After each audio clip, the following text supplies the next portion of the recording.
Hello, welcome back. In the previous lecture, we talked about the various ways we can communicate without words. But then, when we communicate, we use words. Other things which we have called non-verbals, they complement our verbal messages.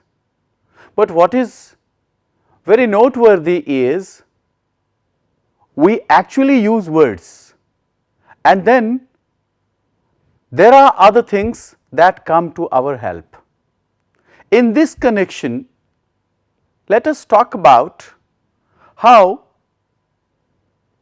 when we make use of words, what are the various criteria, what are the various nuances that also add to the meaning, and we call that, we study that in paralanguage. When we use words, words actually create language. But then how to deliver words so that meaning becomes clear? You might have come across many people and you at times feel quite jealous of them because of their voice. Now, does voice also matter in communication? Everyone's voice is different. No two people's voice are alike.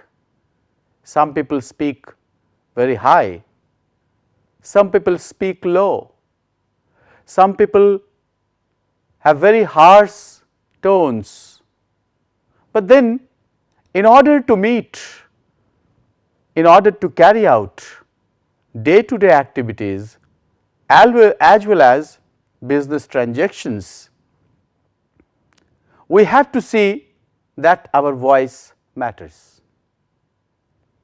We have already talked about how when you are depressed, your voice is different. When you are happy, your voice becomes distinct. The language of voice is very important. Voice, as we all know, is a gift of God. Not everyone can have as good a voice as that of Big B. But then everyone's voice is unique. Everyone's voice is distinct. There is a distinct quality. Even though we do not have a good voice, the quality of voice can always be changed. Our voice carries intentional and unintentional emotions and messages. Imagine you are tired, but then you have to participate in a meeting or you have to take part in a conference. Even though you are ill and you are going to participate, you can realize how your emotion of suffering becomes a part of your voice. You do not want that. You try your level best to overcome, but then you cannot. As we say, fancy cannot cheat so well. Your emotions cannot be hidden, and that becomes a part of your voice. Sometimes because of depression, despair, sorrow, you are not able to articulate well. But then, in order to be successful, in order to make our message heard and received, we have to ensure that whatever we say is clear. Clarity is the hallmark of all communication, and clarity can ensure well only when words are spoken properly. But what? You may find a person suffering or a person who is ill, he may not speak each words very distinctly, because when you speak, it actually requires a sort of effort. You, as children might have read that when you produce sounds, you produce both vowel sounds as well as consonant sounds. And in the production of both vowel sounds and consonant sounds, some efforts are used. You know, it is actually a process, and this process, the process of say speech making or the process of sound making, it actually goes through 3 stages. And the first stage is articulatory, respiratory. So, what happens is, it is an exchange of your breaths. Whether you produce a vowel sound or a consonant sound, you will find that the air passes, and the air passes through different channels. There are different channels. No? There is a windpipe, there is an uvula, there are nasal pipes and all, and through these, with the help of lips, you actually create sounds.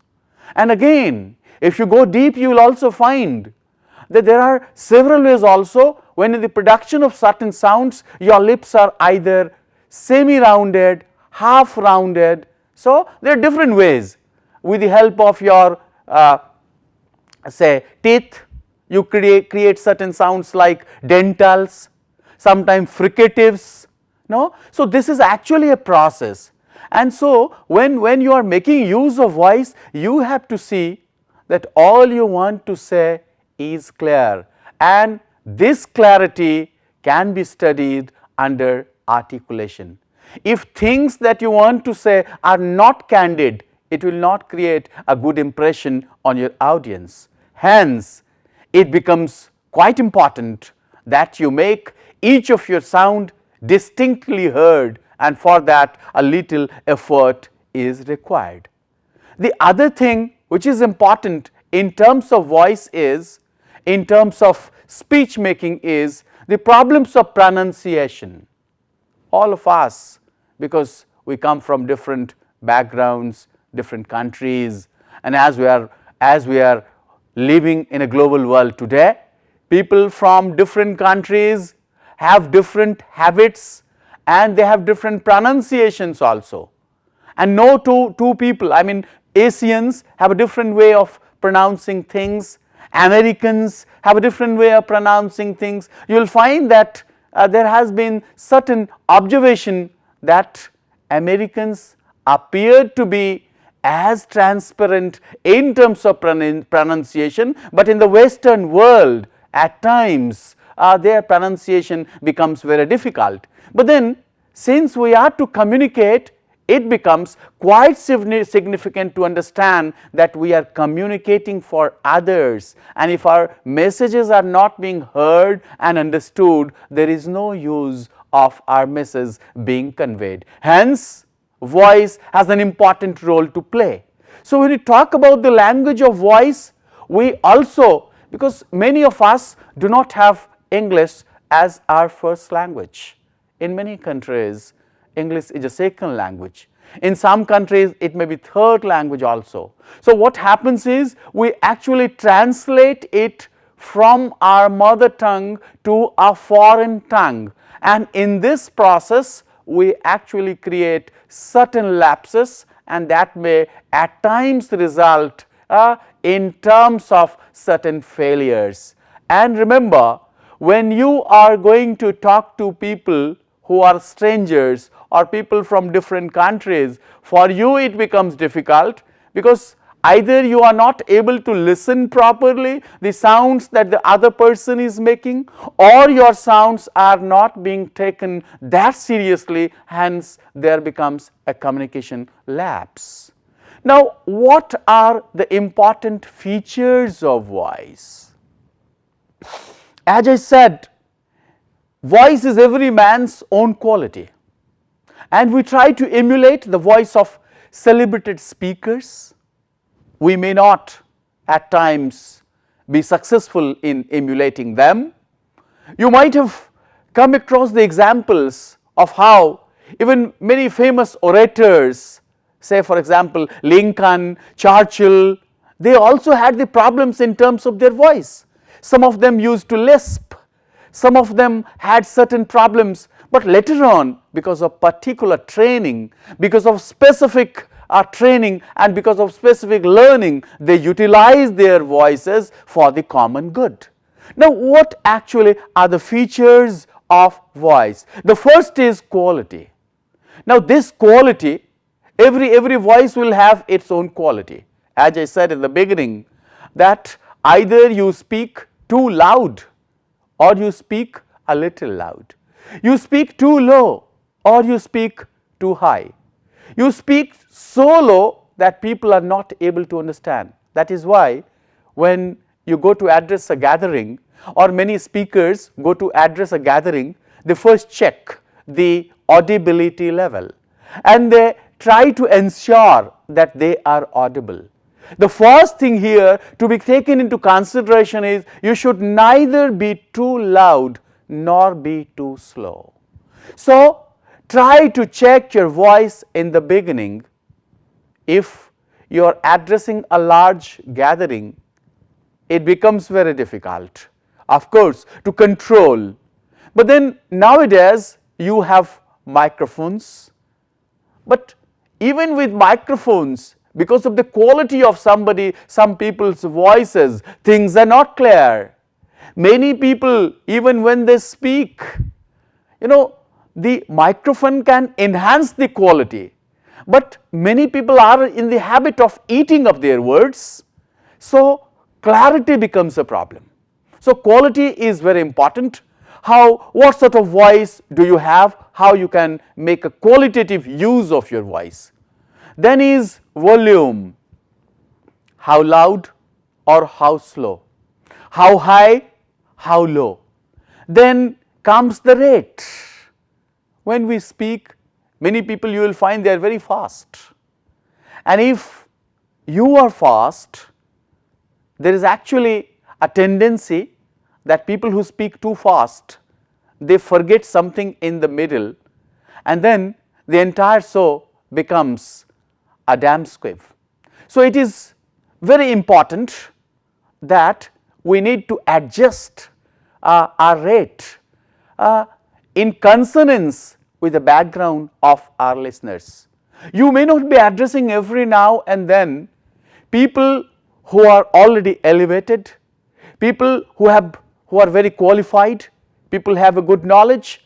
You may at times also have to address people whose background is different, who are not as qualified, people of different age groups. Hence, somewhere or the other you have to go for something where you can make your voice heard, and you can also ensure that your rate is proper and that is also in line with the understanding of your audience. Then comes pronunciation, and then we will also talk about silence and pauses. So, there are certain faults in our voices. Some of us, you will find, they actually suffer from the problem of throatiness. So, when a person has this problem, their voice actually results of a deep resonance in their voice. There is actually a deep resonance in their voice, and the voice becomes very throaty. Maybe at times it becomes difficult for the other person to understand. Then there is another, that is breathiness. It is actually a result of the passage of too much air through vocal cords. We have already talked about how when we make a sound, the air passes, and the air passes through vocal cords, through windpipe. No? So, if there is too much of passage of air, the voice tends to become, or the voice tends to suffer from breathiness.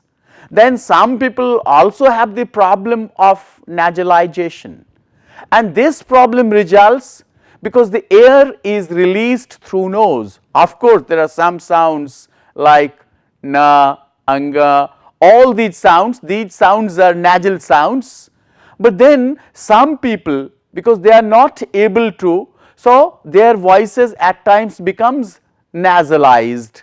Then there is another feature, that is harshness, where the flow of air is uninhibited, and that also poses problem to the listeners or to the audience. Some people, because of the lazy lip and the movements of the jaw, they actually, their voices become muffled and the clarity level is impeded. Now, if you are suffering from all these, nothing in the world can not have a remedy. I mean, everything in the world has a remedy. You may at times find that there are people whose voices are often cracked, whose voices are often muffled, but then if they decide, if they train themselves in a way, if they speak a little bit slow, they may also be heard. There are several examples, as I said, and you also come across several people who are suffering from these problems of muffling voices and all, but they can make it, they can make proper use of, but then that requires proper training. Of course, the last one, which is hoarseness and which results out of inflammation of larynx, this actually is the result of a medical problem, and for that you need to consult a speech therapist or people who are specialized in terms of voice, and you can consult them and can find the best remedy. Now, when you are speaking or when you are articulating, what happens? There are certain things that we come across. Some people, as I said, they tend to be too fast, and when they tend to be too fast, they eat up some of the words, and it creates problems for the audience. So, first is that you decide that you will speak the words very distinctly, very clearly, and for that, if you need to be a little bit slow, there is no problem. Nothing is going to happen, if you are very fast and you want to feel that by being fast you will be considered a successful speaker, I think you are under a hallucination. There is no use of being fast if your audience are not able to understand your words. So, care here is to be a little bit slow, in order that the words that you are speaking can be heard by others. It is advisable that you avoid chopping, slurring, mumbling sounds.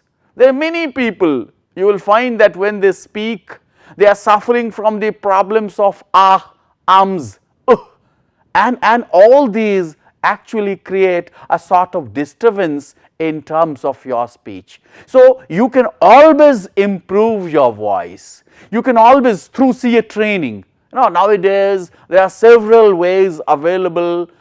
Most of you students, you are actually making use of your cell phones, but then you are using it for different purposes. Why can't you record your own voice, your own short speech, and you can see where you are missing, where there is a lapse, and then you can try it again, you can rehearse. A little bit of rehearsal actually can create a lot of changes in your voice. So, the need is that you need to record your sounds. The problem actually occurs when you come across a word which is difficult. Not all words are so familiar to you, not all words are so easy. So, you come across some difficult words at times, maybe that you do not know the pronunciation of that particular word also. So, here you can make use of the dictionary or the thesaurus, and if you know the phonetic notations, you yourself can find how this word can be clearly pronounced. There is no need that you should feel embarrassed or you should feel shy. The entire life is meant for learning. So, you will find when you speak fast, the word ought to at times becomes oughta, didn't becomes didn't, don't know. Many people often are in the habit of saying don't know. Now this actually may insult speakers also. Hence, the care that you should take is try to speak each word very distinctly and there will no problem. Many people also say want to as wanna, want to be as wanna be, and there is problem in articulation. You see, when you speak you have an idea, and this idea you can articulate well for the benefit of others.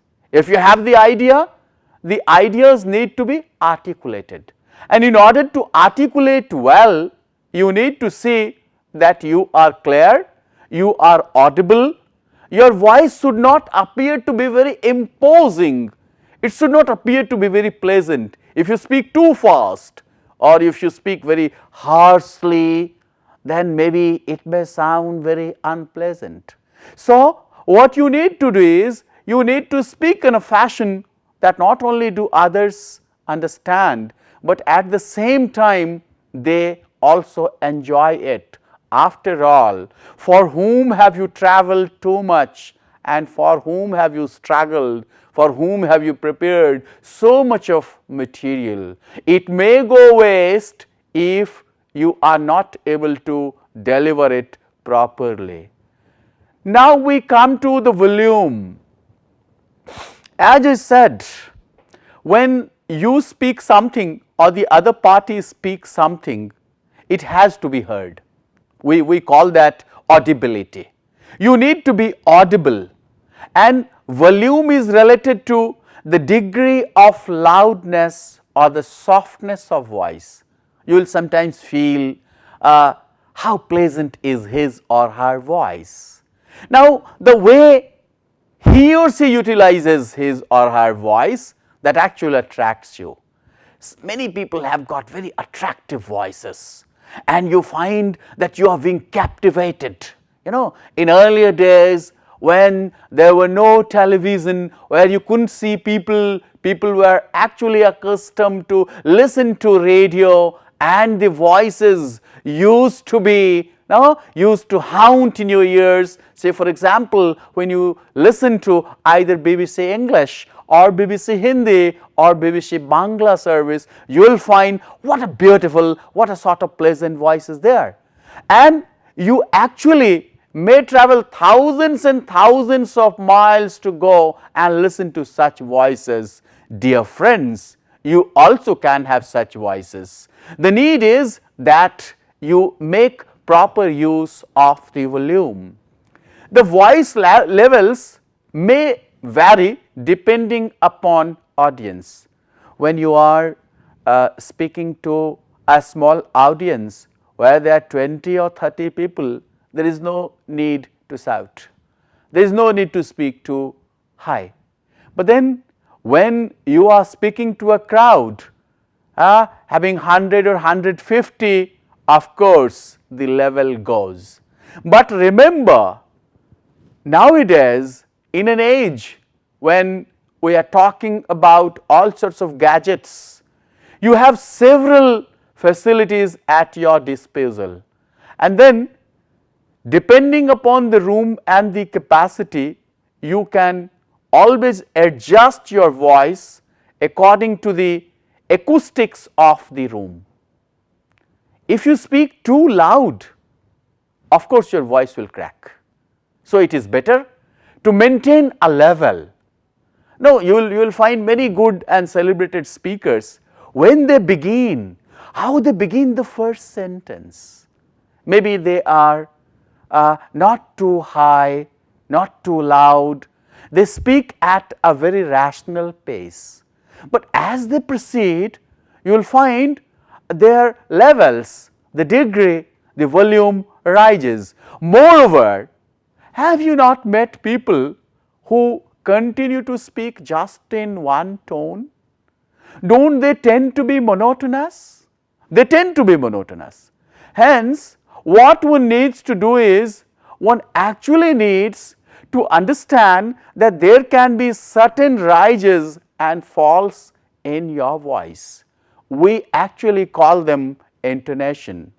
While you need to speak not too loud, not too slow, but in between, where there is a proper cooperation, where there is a proper connection between you and your audience. See to it that your voice never appears to be very imposing or very harsh.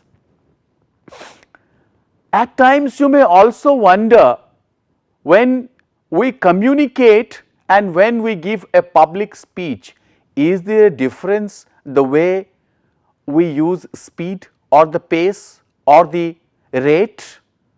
You see, if you speak too fast or you speak too slow, you will find the delivery becomes often faulty. Speaking too low may not be understood by people who are either on the last benches or in the last row. Speaking too loud, even though it may reach the people at the last rung, but may appear very unpleasant to people who are sitting at the front row. So, both the ways are dangerous. Hence, the medium way, the madhyam marga, that is very important, and you should try to have a sort of connection. You try to create a sort of balance, that you are neither too loud nor too slow. You can decide the pace or you can decide the rate of your words as per your audience, not only the number but also the background, because it is very difficult to understand the background of our audience since we do not know all of them. Hence, the best remedy is to think of them as ordinary people, people who are having little bit of education and people who can understand. If you go with this view, I think most of the time you become successful. When you read something, when you read a book, you find you have a dictionary, and you can also always, when you feel, you can stop. But when you are talking to a group of people or to a crowd, there is no looking back. There is no retreat button. There is no back button. Hence, all of us have to be careful that we create a balance so that it is beneficial both to them as well as to you. Now, you may ask how it is beneficial to you. Suppose you are going to give a talk for 20 minutes or say for 30 minutes. If you speak too fast, you will run short of material. But then, if you maintain a proper level, proper volume, proper rate of words, you will have more material and you will never run short of ideas nor of content. You might have heard many people saying that after 10 or 15 minutes, I do not know what should I say or what should I speak. This is actually the problem which arises because of poor preparation, because of poor prediction, because of poor anticipation of the crowd. Hence, it is quite important that you think well in advance about your crowd and how you are going to manage, because we will also talk about how time management plays a very important role and in making a communication very effective. Now, as I said, if a person starts in one tone and in one pace and he continues throughout, what will happen? Imagine yourself sitting in a classroom where the exponent or the teacher speaks just in one tone. He does not move. He does not bring a change in his volume. He does not bring a change by creating certain ups and downs in his voice. Tends to become boring, tends to make people sleep, and you will find many people, they actually have put their heads down on their desks.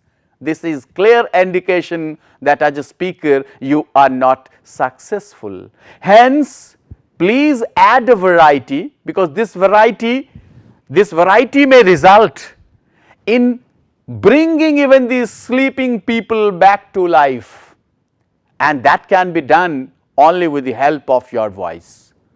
Remember, even when you are in the middle of your speech or you are in the middle of your talk, and if the matter is complex, and if you become a little bit slow and then interpret, then perhaps you will find that the task becomes easier not only for you but also for the crowd. Hence, be wise and make use of pitch variations.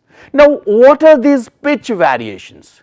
You will find that when you speak, most of the time when people have asked me how many words per minute should we speak, of course that varies from one group of crowd to another, but on an average, if you speak 140 to 150 words per minute, that actually is a balance and people can understand well. However, you will find when you are addressing an elite crowd, your speed or your rate goes higher, but this is not true in all situations and in all circumstances. Hence, all you need to do is to go the line of speaking at least 130 and 150 words per minute. Though you cannot calculate, but by regular practice of speaking and rehearsing, you will get used to, and speaking to crowds will not become difficult, rather it will become an enjoying experience. Now, when you talk about pitch variations, is there a variation in the pitch? Of course. All that you speak are sentences, and the sentences, they comprise words, and since sentences comprise words, there are many words which have got some emotions. When you speak sentences, you speak all sorts of sentences. Sometimes you want to ask, sometimes you want to suggest, sometimes you want to give a statement, sometimes you want to query, sometimes you want to request. And in doing all these, that actually requires a sort of change in the tone and the tenor. Our vocal cords, as I have said earlier, they vibrate in the production of change. In the production of sounds, they actually change, and these pitch changes, they are called inflections. Say for example, if I say, come here, go there, bring me some tea, will you bring me some tea? Now, you will find that the stress level shifts from one word to another.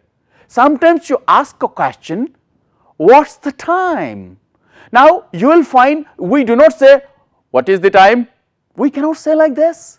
Otherwise, the emotion that you want to convey is defeated. Hence, we need pitch variations, because these pitch variations, they convey feelings, and feelings can be conveyed or expressed well when we make use of pitch variations. These pitch variations, often you will find, if you have seen many singers, and when they are having their practice sessions, if you record that, you will find that can be gauged, that can be measured on a scale. Nowadays, your voice, whatever I am speaking, that also might have being gauged by a machine, how my voice sometimes goes up, how it comes down.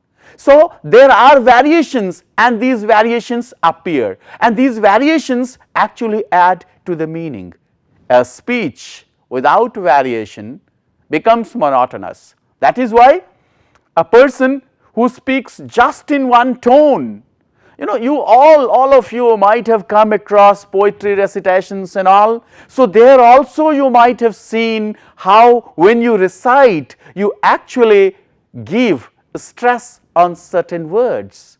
You also might have seen when in any play or any movie, when characters, they actually speak dialogues, they also bring these nuances and variations and create a sort of effect, and that effect is likely to result in how the audience react to it. Dear friends, you know, your voice has got such possibilities.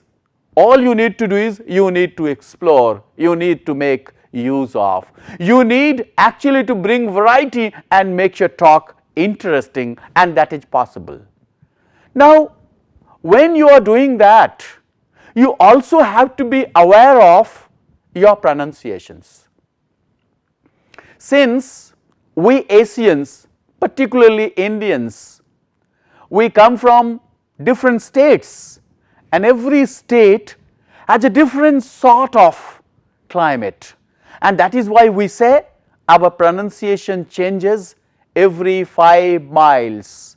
Language changes every 5 miles, and since all of us are using English as a second language, the impact of our first language is too much on our second language. That is why we are not able to make proper use of certain sounds, and that is why there are certain lapses when we speak. But then you need not worry that much about these problems, because our main focus is to express, and express in a manner that is lucid, express in a manner that is enjoyable. For that, we need not imitate either Americans or Britishers, but then let us see if we can follow the received pronunciation, because we cannot become people having a sort of nest for pronunciation like the native speakers, but all you need to speak is to be clear. For that, please follow received pronunciation, and when you are going to follow this received pronunciation, you need to take into consideration the various stresses that are there on words. You will find words have different classes. When we use a noun or use an adjective or use a verb or use an adverb, all these classes of verbs, you will find they have different stresses, and it depends upon the speaker how he makes use of these stresses.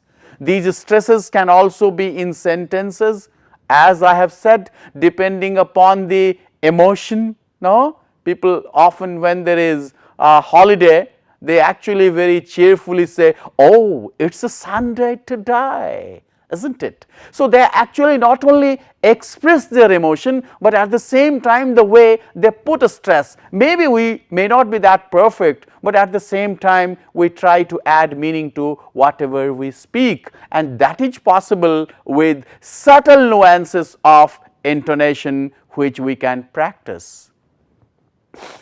Most of us, without practice, cannot make proper stresses at proper places.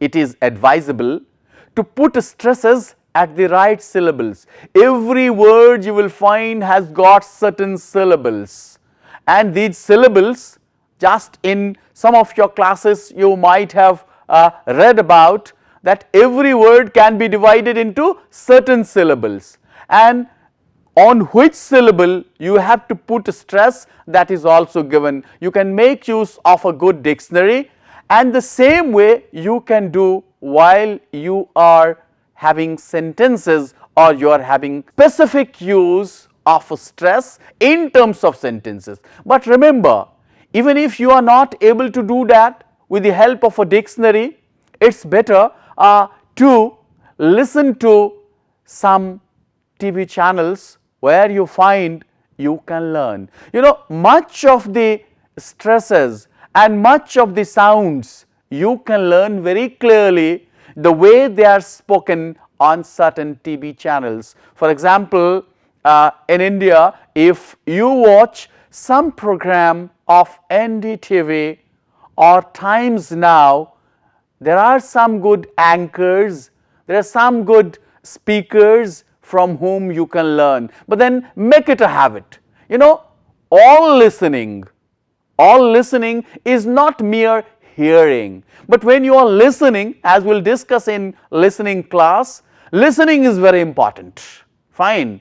But then if there is a sort of environment around you, you may be able to gather right sounds, right words, right sentences. And sometimes, as I said, in order to bring a variety, you can modulate your voice to express intended meaning.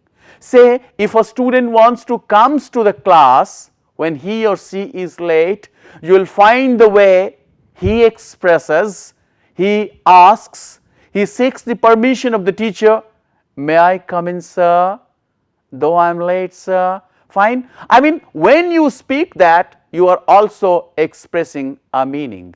When you ask a question, you are expressing the meaning. When you are giving a suggestion, take care, it's evening now.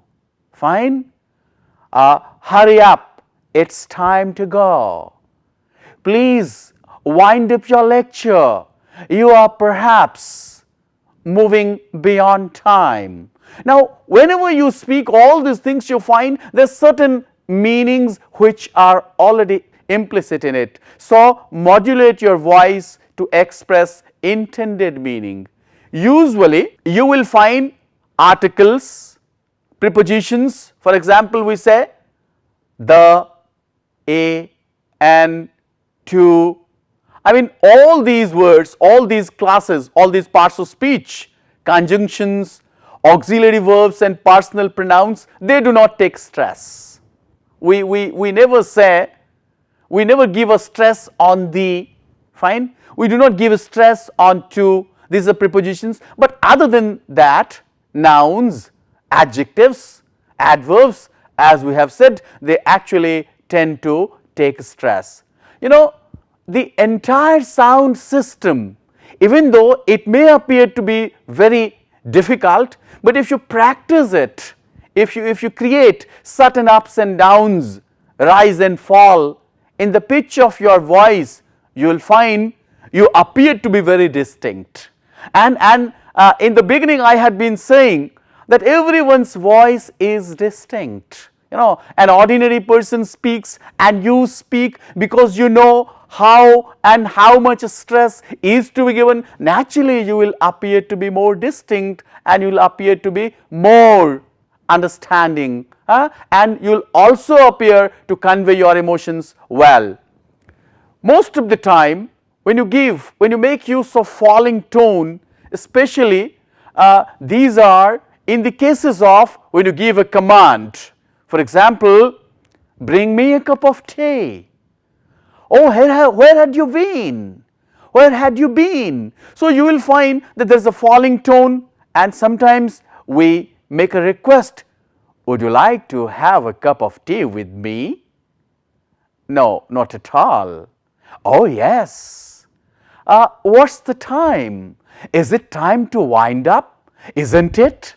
You are actually making use of tags. So, in such cases, your tone suddenly rises. Dear friends, you will believe and you will rest assured that even pauses and silences, they also have a great role to play in your speech. Now, what are these pauses? How to give pauses? You know, if a person speaks continuously and if he is very fast, if he does not give any pause, then what happens? He appears to be very trite.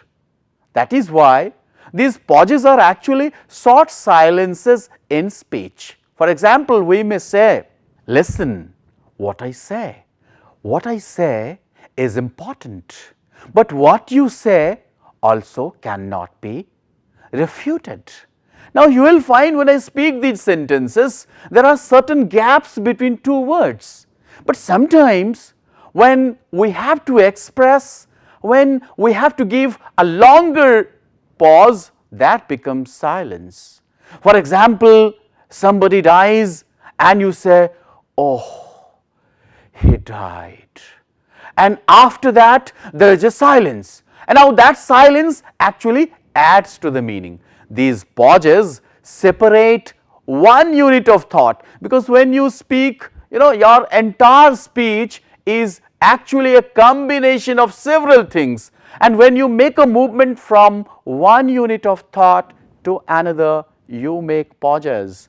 And finally, when you feel that now you are towards the end of the lecture, what you do is you actually signify, the voice suddenly starts coming down, and you also give certain signposts, and that also in the form of words. But remember, both in the beginning and in the end of the speech, it is always advisable to begin with a pause. For example, when you begin, say, "Hello friends, today I am here to give you a talk on the importance of vocal characteristics." And when we come to the end of the speech, we say, "And now to conclude, let me say," and you will find the gaps, and these will actually help a great to our audience, and you will find that you have been able to make proper use of the pauses. It is very important here to quote what Mark Twain says: "The right word may be effective, but no word was ever as effective as a rightly timed pause." But remember, pause should appear to be only a pause. If pause becomes longer, it becomes silence. But then, is silence not important in speech? Of course. Silence is also important. When you are making modulations, when you are making changes, sometimes you stop, and you will find that silence is also interpreted. Silence is a non-verbal cue, I said in my previous lecture. It is a non-verbal cue, and silence has a meaning. In certain cultures, silence means approval. In some, it means disapproval. In some, it means disagreement. But when you are making use of voice and making use of silence, it also is beneficial as a speaker. When I maintain a little bit of silence, I actually get time to think of what I have spoken. And as a listener, my silence is helpful to you, because you start connecting, you start digesting all that I have said. So silence also helps in thought process. It also helps when you say something and you become silent. You are looking at the person's reaction, and then you actually get some meaning. At times, when you become silent, either in speech or in any activity, you have actually a time for introspection. You start thinking within, you start looking within, you start looking beyond. Every silence has a benefit, that after every silence there is a time. It actually gives you time to make certain decisions. But in the midst of your speech, in the midst of your talk, when you either pause or you make use of silence, that is very intentional. Silence has a meaning, and this meaning can be interpreted in several ways. But then at times it is always better to be silent than to speak too much and to mean less.